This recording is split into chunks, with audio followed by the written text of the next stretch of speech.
বাহ, ঝালমুড়ি অনেক দিন হয়েছে ঝালমুড়ি খাই না। আর এই মামা ঝালমুড়ি দিয়ে মনে হচ্ছে মজা হইব। যাই ঝালমুড়ি খাই। মামা, আমার 10 টাকা ঝালমুড়ি মশলা বাড়ায় না না না, ঝাল বাড়ায় না না না, তুমি তোমার মতন পরিমাণ বাড়ায় সুন্দর করে মজা করে বানায় দাও। ঠিক আছে মামা, টাকা দেন।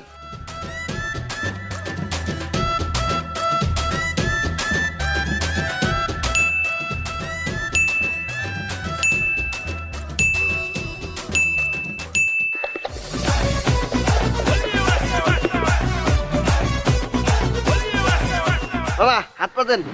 কে হাত পাত মুখে? ঝালমুড়ি খাবেন না? তা হাত পাত মুখে ঠুঙ্গাই দাও। আরে মামা ঠোঙ্গা শেষ, 2 হাত পাতেন। ওই না, এটা খাম কেমনে? কে মুখ দিয়া?